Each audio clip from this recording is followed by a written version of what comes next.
Hello everyone. इस video में हम बात करने वाले हैं ICAR-IARI यानी इंडियन एग्रीकल्चर रिसर्च इंस्टीट्यूट में जो असिस्टेंट की पोस्ट के लिए वैकेंसी आई है उसकी लास्ट 40 डेज़ स्ट्रेटजी के बारे में इस वीडियो में हम डिस्कस करेंगे, क्योंकि आप सब जानते हैं कि इसका एग्ज़ाम होने वाला है 25 जुलाई को। ठीक है, 25 जुलाई को एग्ज़ाम होने वाला है। अगर अभी तक आपने ये फॉर्म नहीं भरा है तो आप इस फॉर्म को भर सकते हैं और लगभग 21 तारीख जो है 21 जून इसकी लास्ट डेट है। ठीक है, तो इसमें आप अप्लाई कर सकते हो अगर आपने अभी तक अप्लाई नहीं किया है। तो इसके बारे में हम देखेंगे आज किस तरह से आपको तैयारी करनी है इन लास्ट 40 डेज़ में। लगभग 40 डेज़ आपके पास है, तो इनमें हम कैसे तैयारी करें, क्या कौन सी चीज़ कब पढ़े, कितना टाइम दे, इस वीडियो में हम सारी बातें करने वाले हैं।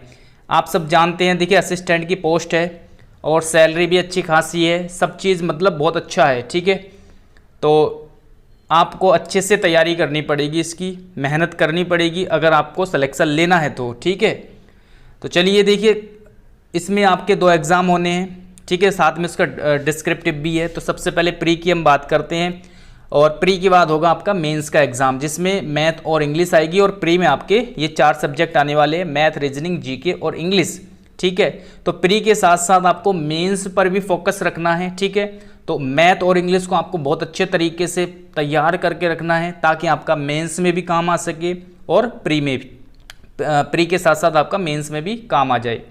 तो चलिए सबसे पहले हम बात करते हैं मैथ और रीजनिंग के बारे में। मैथ और रीजनिंग में आपको एक बात याद रखनी है।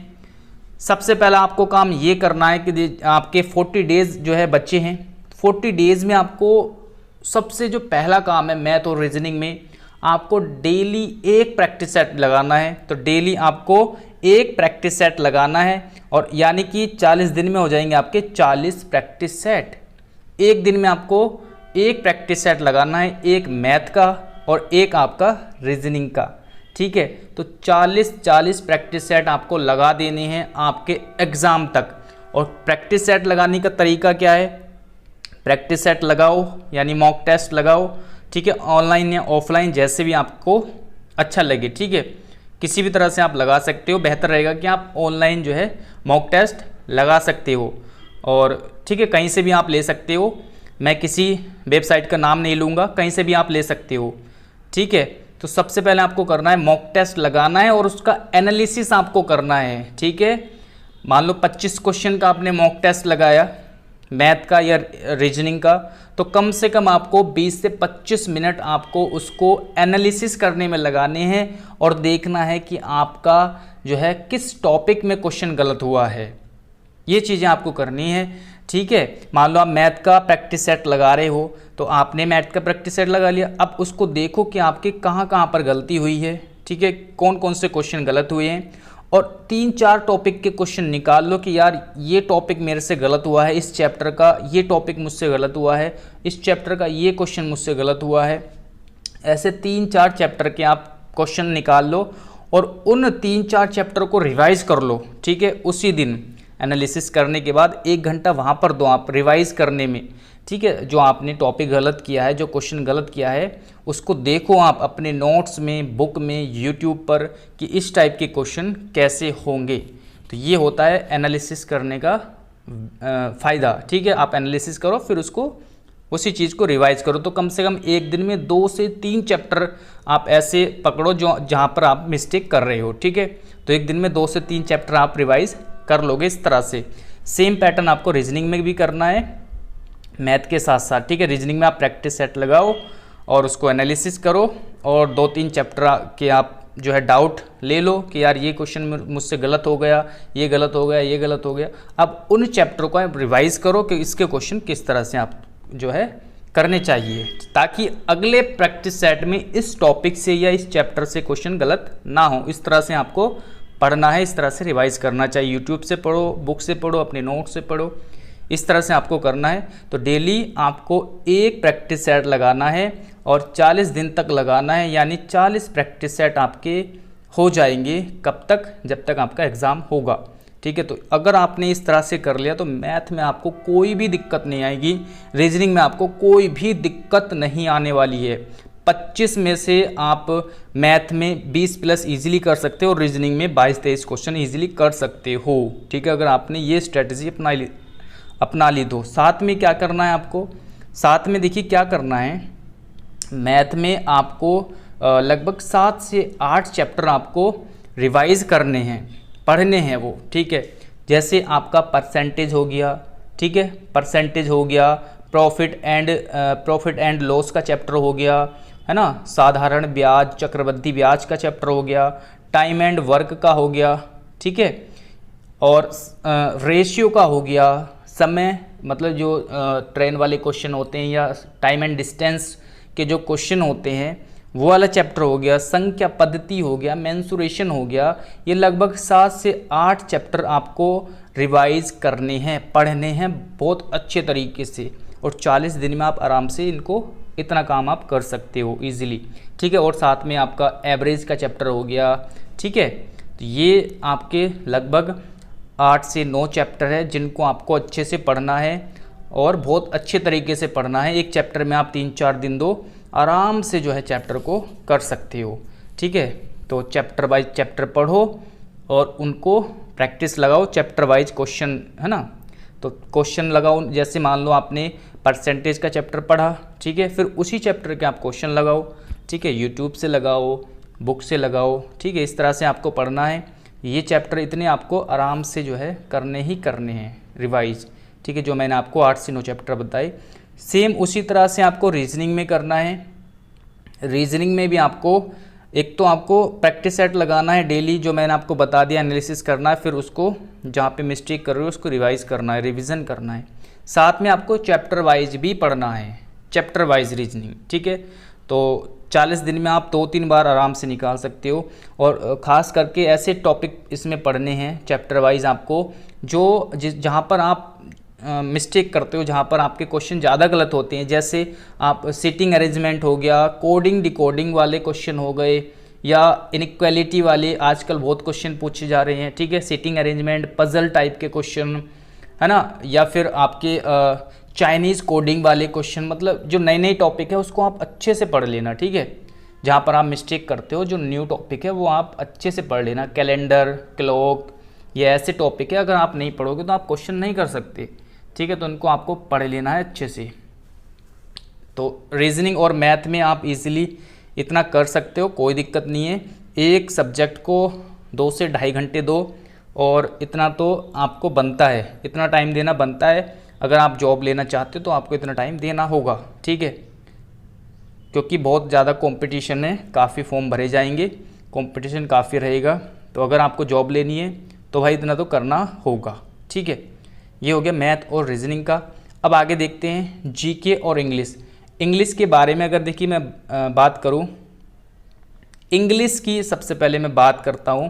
इंग्लिश में आपको 3-4 टाइप की चीज़ें पढ़नी होती है। पहला ग्रामर, दूसरा वोकैब, तीसरा हो गया आपका कॉम्प्रिहेंशन। तो ग्रामर में आपको कुछ नहीं करना है, जो भी आपके पास इंग्लिश की बुक हो, ठीक है, थोड़ा बहुत आपने इंग्लिश पढ़ रखी होगी, तो एक एक चैप्टर करके, फॉर एग्जांपल हमने आज लिया नाउन का चैप्टर, तो नाउन का चैप्टर के आप 1 से 2 दिन आप रूल्स पढ़ो। ठीक है, जितने भी इंपॉर्टेंट रूल्स हैं, और इंग्लिश के ऊपर में जो है एक जो इम्पोर्टेंट रूल्स के वीडियो मैं आपको प्रोवाइड कराने वाला हूँ चैप्टर वाइज।